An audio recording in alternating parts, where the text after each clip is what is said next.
Hello friends, welcome to the class. നമ്മൾ നോക്കാൻ പോകുന്നത് KITE Victers standard 7 basic science teacher എന്നെടുത്ത ക്ലാസ്സും പറഞ്ഞ ആക്ടിവിറ്റീസും ആണ്. ഇന്ന് unit 1 reaping gold from the സോയിലിൻ്റെ രണ്ടാമത്തെ ഭാഗമാണ് എടുത്തത്. ഓക്കെ, മണ്ണിൽ പൊന്നു വിളയിക്കാം. പല രീതിയിൽ നമുക്കൊരു പ്ലാന്റ് ഉണ്ടാക്കിയെടുക്കാം. ഇപ്പോൾ ടീച്ചർ എക്സാമ്പിൾ പറഞ്ഞത് എന്താണ്, പേരയുടെ തൈയാണെങ്കിൽ എങ്ങനെയാണ് വിത്ത് മണ്ണിൽ പാകി മുളപ്പിച്ചെടുക്കാം. When the seeds are sown in the soil and germinate.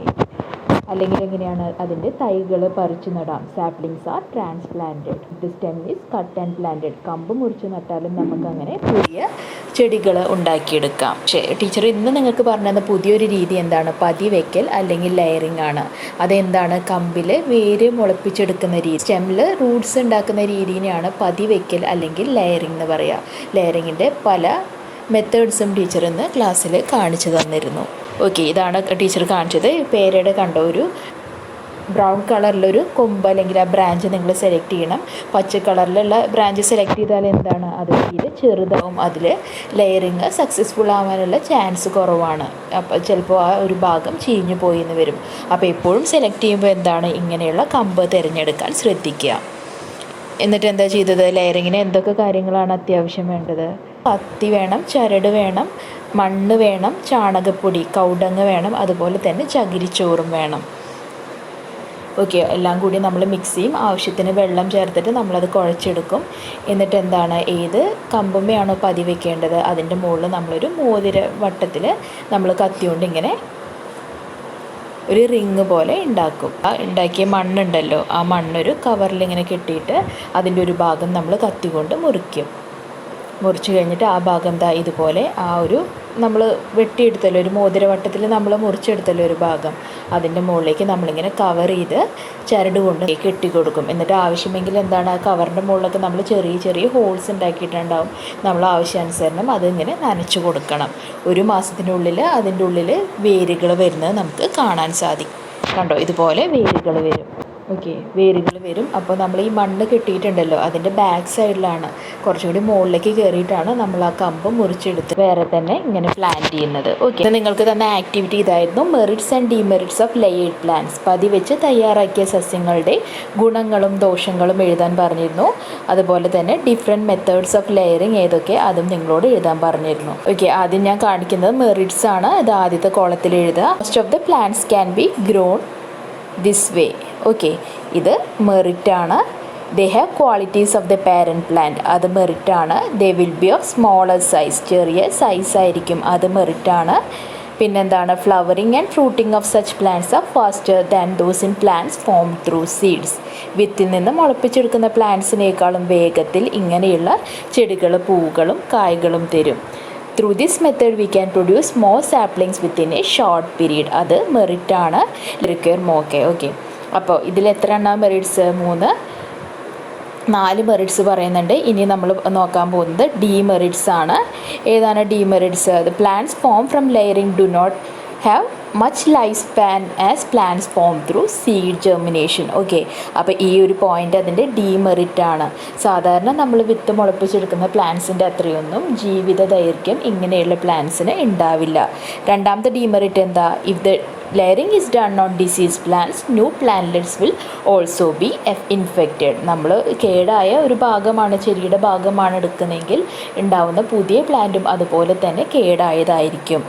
Okay, പിന്നെന്താ, layered plants does not process the tap root system. തായ് വേര് അതിന് ഇല്ല, അതതിൻ്റെ ഒരു ഡീമെറിറ്റ് ആണ്.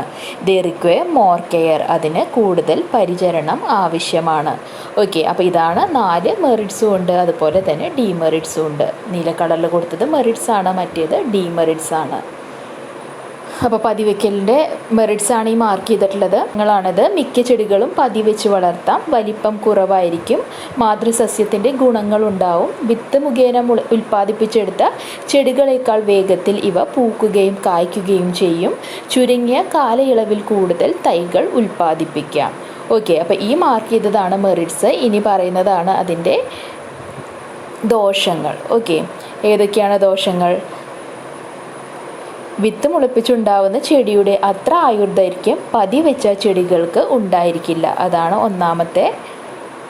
അടുത്ത ദോഷം എന്ന് പറഞ്ഞാൽ രോഗബാധയുള്ള ചെടികളിൽ പതി വെച്ചാൽ പുതിയ ചെടികൾക്കും രോഗമുണ്ടാവും. തായ് വേരുപടലം ഉണ്ടായിരിക്കില്ല. കൂടുതൽ പരിചരണം ആവശ്യമായി വരും. അപ്പോൾ റെഡ് കളറിൽ മാർക്ക് ചെയ്തിട്ടുള്ളതൊക്കെ ഗുണങ്ങളാണ്, നീല കളറിൽ മാർക്ക് ചെയ്തിട്ടുള്ളതൊക്കെ അതിൻ്റെ ദോഷങ്ങളാണ്. ഇനി നിങ്ങളോട് എഴുതാൻ പറഞ്ഞത് എന്താ? വിവിധ രീതികൾ, ഡിഫറെൻറ്റ് മെത്തേഡ്സ് ഏതൊക്കെയാണ്, ഏതൊക്കെ സസ്യങ്ങളിൽ നിങ്ങൾക്ക് പതി വയ്ക്കാം എന്നാണ് ചോദിച്ചത്. ലെയറിങ് ഏതൊക്കെ പ്ലാന്റ്സിൽ നിങ്ങൾക്ക് ചെയ്യാം.